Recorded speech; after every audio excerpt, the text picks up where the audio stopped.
Teka, bakit puti pa rin yung kulay ng tinapay? Sigurado bang luto na ito, ha? Luto yan.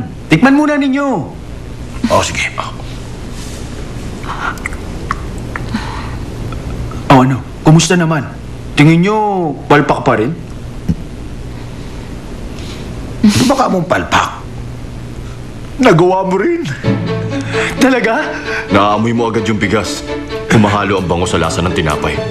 Tamang-tama lang ang tamis. Malambot sa bibig at napakasarap.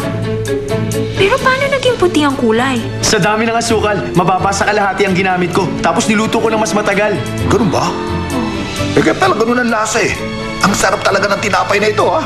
Lasang-lasa yung kanin, pero hindi mo ipagkakamay yung tinapay. Ano? Sa tingin nyo, tama na yan?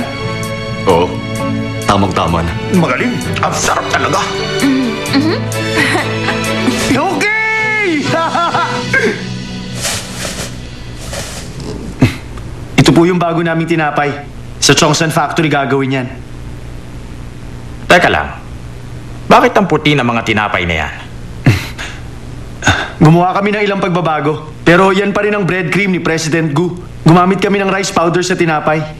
Mas sumarap ang lasa nito at mas malambot kainin. At mabuti pa sa kalusugan.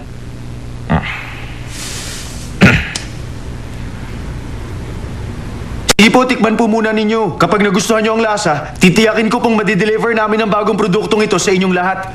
Sana unawain nyo po kami at bigyan pa ng inyong tiwala.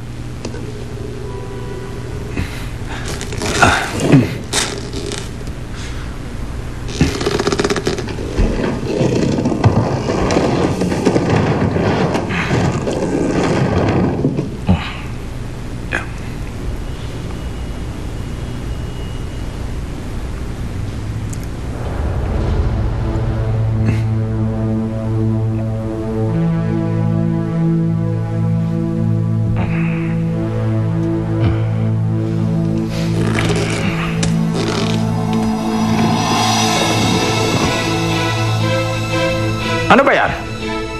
Walang pinagbago. Yan pa rin yung dating tinapay. Oo, tama yun. Wala namang bago sa tinapay na yan eh. Ano po? Wala kayong nalasahang bago? Oo, yan pa rin naman yung dating tinapay ah. Anong bago dyan sa ginawa mo? Sinasayang mo lang ang oras namin. Makinig ka mabuti.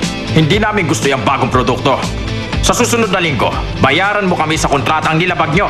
Kung hindi kayo magbabayad, makikita tayo sa korte. Maliwanag?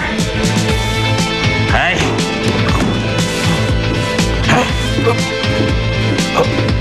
Pero...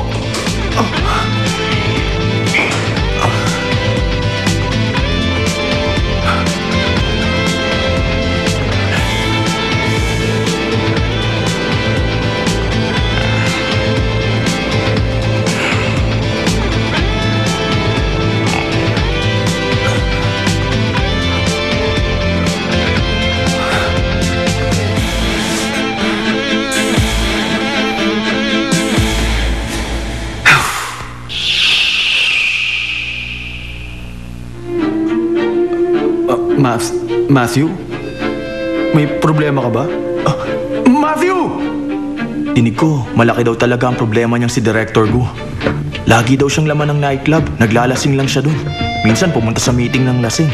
Pakialamero ko talaga. Sasayangin mo ang buhay mo sa kalokohan, ha?